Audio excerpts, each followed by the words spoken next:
Mark's News Headlines. Vote সন্ত্রাস দল ও দেশ কারোর জন্য ভালো নয় বলে মন্তব্য করেছেন প্রধান নির্বাচন কমিশনার। ইসির চূড়ান্ত তালিকা অনুযায়ী দেশে এখন মোট ভোটার 12,37,32,000।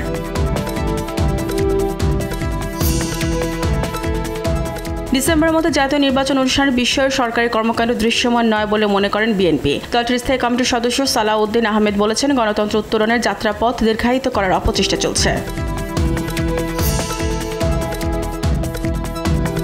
জিয়া চ্যারিটেবল ট্রাস্ট মামলায় বিএনপি চেয়ারপারসন বেগম খালেদা জিয়াকে হাইকোর্টের দেয়া খালাসের রায়ের বিরুদ্ধে রাষ্ট্রপক্ষ দুদকের আপিলের শুনানি কাল সোমবার ধার্য করেছেন আপিল বিভাগ।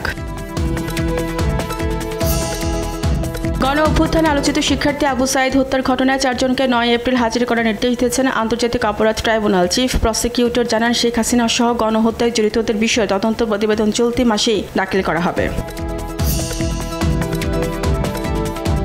তত্ত্বাবধায়ক সরকার ব্যবস্থা বাতিলের রায় রিভিউ চেয়ে রাজনৈতিক দল ও 6 ব্যক্তির করা 4টি আবেদনের শুনানির জন্য আগামী 8 মে দিন ধার্য করেছেন আপিল বিভাগ।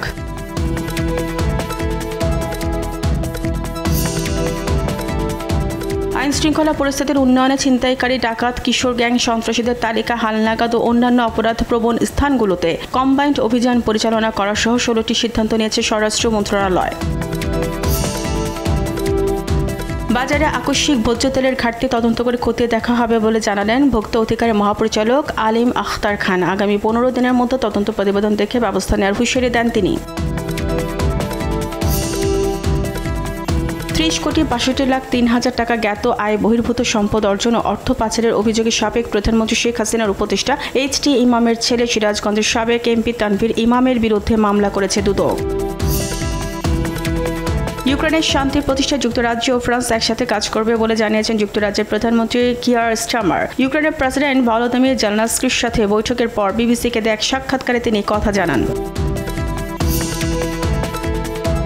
আরব আমিরাতের বিপক্ষে দ্বিতীয় আন্তর্জাতিক প্রীতি ম্যাচ আজ মাঠে নামবে বাংলাদেশ নারী দল। সংযুক্ত আরব আমিরাত ফুটবল অ্যাসোসিয়েশনের মাঠে ম্যাচ শুরু বাংলাদেশ সময় রাত 10টায়।